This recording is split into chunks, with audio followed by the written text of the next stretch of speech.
Students, हम पढ़ रहे हैं वेजिटेटिव प्रोपोगेशन के बारे में।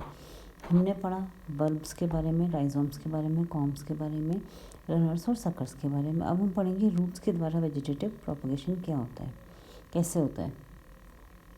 डरबर्जिया सीसो, एल्बेजिया लिबेक, मुराया आदि अनेक जो वुडी प्लांट्स होते हैं उनमें बर्ड्स पाई जाती हैं जिनसे कि नए प्लांट्स डेवलप होते हैं। आइपोमिया बटाटास, डेलिया, एस्परेगस, मैनीहॉट एस्क्युलेंटा में भी जड़ों में भी एक्सिलरी बर्ड पाई जाती हैं जो कि आगे जाके नए प्लांट में डेवलप होती हैं।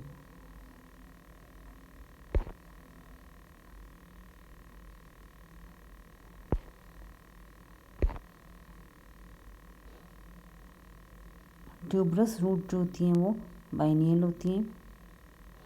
फर्स्ट ग्रोइंग पीरियड की वृद्धि के बाद जब लीफी शूट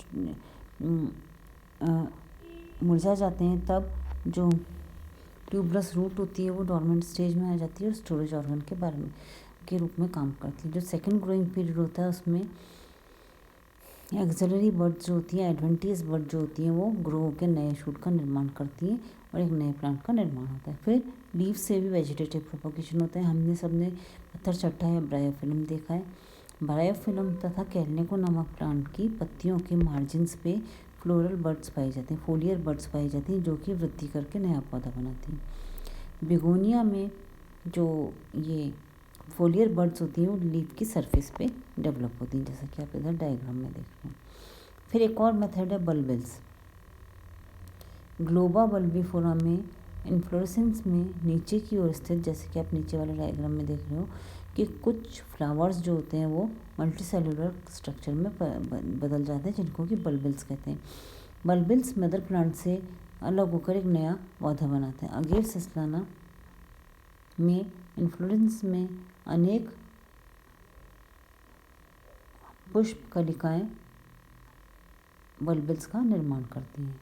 फिर एक और मेथड ये तो था वेजिटेटिव बाय प्रोपोगेशन बाय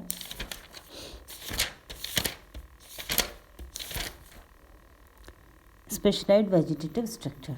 अब दूसरा जो मेथड है वो है कटिंग्स के द्वारा। कटिंग्स में पौधे के किसी भी एक पार्ट को कट करके उसको नए पौधे के रूप में ग्रो किया जाता है। कटिंग प्लांट का कोई भी ऐसा पार्ट है, स्टेम, लीफ या रूट, जिसको कि मिट्टी में दबाने पे जड़ें उत्पन्न होती हैं और नया प्लांट बनता है। ये जो प्लांट का पार्ट होता है वो कटिंग कहलाता है। किसी भी कटिंग में प्राइमरी मेरिस्टम होना ज़रूरी है। हॉर्टिकल्चर में अनेक फसलों की कमर्शियल खेती के लिए कटिंग्स का उपयोग लार्ज स्केल पे किया जाता है क्योंकि ये वेजिटेटिव प्रोपोगेशन की सबसे ईजी मेथड है। कटिंग्स में जड़ों के जल्दी व एडिक्वेट नंबर में डेवलप होने के लिए ज़रूरी है कि उनका जिस मीडियम में लगाया जाए उसमें ऑक्सीजन व ह्यूमिडिटी सफिशिएंट मात्रा में हो। प्राइमरी स्टेज में जो कटिंग्स होती हैं उनको अलग से न्यूट्रिएंट मीडिया की आवश्यकता नहीं होती है क्योंकि नई शूट को करने के लिए इसमें इंडिजिनस न्यूट्रिशन पाया जाता है। इसके अलावा अगर उनको न्यूट्रिशन देना हो उसके लिए सॉइल, पीट, वर्मिकल्चुलाइट, स्फैग्नम और कोकोनट फाइबर को यूज़ किया जाता है। अब हम देखें कटिंग्स पे जो रूटिंग होती है उनको इफेक्ट किस कारण से होता है। तो कटिंग्स पे जो रूट का डेवलपमेंट होता है वो इंटरनल और एक्सटर्नल दोनों ही फैक्टर से प्रभावित होता है। इसमें जो फैक्टर रूटिंग को प्रभावित करते हैं वो होते हैं स्टॉक प्लांट की आयु, मतलब जिस प्लांट से कटिंग ली है, कटिंग में लीव्स व बर्ड्स की प्रेजेंस और नोड के रिलेशन में जो उसको कटिंग को कहाँ से लिया गया है।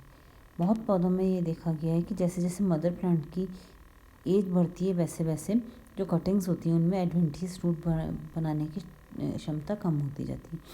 अगर हम आम या मैंगीफेरा इंडिका देखें तो 2-3 मंथ्स पुराने प्लांट से अगर कटिंग तैयार की जाए तो उसमें रूटिंग जल्दी होती है, जबकि 1-2 साल पुराने प्लांट से रूटिंग देर से होती है। वुडी प्लांट्स में शूट के आधार भाग में जो प्लांट्स के टर्मिनल या मिडिल पार्ट्स होते हैं उनकी अपेक्षा रूटिंग अच्छी होती है। ऐसा इसलिए होता है कि तने के बेसल पार्ट में न्यूट्रिएंट व रूट प्रोमोटिंग सब्सटेंस की सांद्रता अधिक होती है। जिन कटिंग्स में लीव या एक्सिलरी बड होती हैं उनमें रूटिंग जल्दी होती है, और अगर यदि कटिंग से लीव्स व बड्स हटा दी जाएँ तो उनमें रूटिंग देर से होती है। इसके अलावा अगर कटिंग काटने के कुछ दिन पहले जो शूट होता है उसमें लीफ के नीचे ग्रिडल बनाया जाए तो उस कंडीशन में भी रूटिंग देर से होती है। ये हुए इंटरनल फैक्टर। इसके अलावा जो कटिंग को प्रभावित करने वाले एक्सटर्नल फैक्टर्स हैं वो लाइट, टेम्परेचर, वाटर या वो मीडियम जिसमें कि कटिंग को लगाया जाता है। कई बार प्लांट्स में रूट इनिशिएशन के लिए ऑप्टिमम फोटो पीरियड की भी ज़रूरत होती है।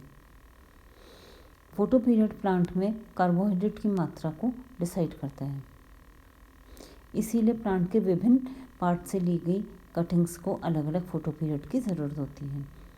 नॉर्मली प्लांट्स के जो वुडी पार्ट्स होते हैं उनमें कार्बोहाइड्रेट ऑप्टिमम अमाउंट में होता है और इसमें रूटिंग के लिए कम photoperiod, short photoperiod की आवश्यकता होती है। इसके अलावा अगर प्लांट के टेंडर पार्ट से कटिंग लिया जाए तो उन पार्ट्स में कार्बोहाइड्रेट की मात्रा कम होती है, इसलिए उनको रूटिंग के लिए लॉन्ग फोटो पीरियड की आवश्यकता होती है। टेम्परेचर को अगर देखें तो रूटिंग के लिए 21 से 30 डिग्री दिन का टेम्परेचर और 15 to 60 डिग्री टेम्परेचर रात के समय चाहिए होता है। इसके अलावा कटिंग में रूटिंग के लिए सबसे ज़्यादा कोई आवश्यकता है तो वो वाटर। अब दूसरा हम देखें रूट कटिंग। कुछ प्लांट तो हैं वो होते हैं जो नॉर्मल कंडीशन में सक्कर्स बनाते हैं। इन प्लांट्स का जो प्रोपगेशन है वो रूट कटिंग्स के द्वारा किया जाता है। Psidium guava, Pyrus malus, Pyrus communis, rhododendron, Prunus domestica, इनका जो प्रोपगेशन होता है रूट कटिंग्स के द्वारा किया जाता है। रूट कटिंग्स विंटर्स के स्टार्टिंग में तैयार की जाती है। इनका जो डायमीटर होता है 0.5 सेंटीमीटर से कम होना चाहिए और इनको अगली स्प्रिंग तक मॉइस्ट रेत या लकड़ी के बुरादे में दबा के रखा जाता है। जो स्प्रिंग के प्रारंभ में जो रूट कटिंग्स होती हैं उनको मिट्टी में इस तरह से लगाया जाता है कि वो वर्टिकल हो और उनका जो अपर एंड है वो ऊपर की ओर रहे। आइपोमे व बटाटास या शकरकंद की कुछ पौधों में रूट कटिंग्स को मिट्टी में हॉरिजॉन्टल भी रखा जाता है। इसके बाद है स्टेम कटिंग। स्टेम कटिंग में स्टेम के पार्ट को कटिंग के लिए यूज़ किया जाता है।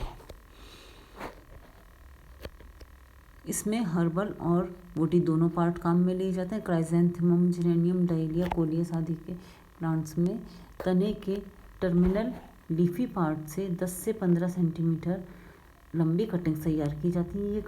ये जो कटिंग होती है बहुत सॉफ्ट और हर्बल होती है, इसलिए इनको विल्टिंग से बचाने के लिए इनको ह्यूमिड चैम्बर में या बहुत ज़्यादा मॉइस्चर की प्रेजेंस में लगाया जाता है। इनमें ट्रांसपिरेशन कम करने के लिए बेसल पार्ट से पत्तियों को हटा दिया जाता है और इनमें रूटिंग के लिए इनको कम टेम्परेचर, हाई ह्यूमिडिटी व डिम लाइट की आवश्यकता होती है।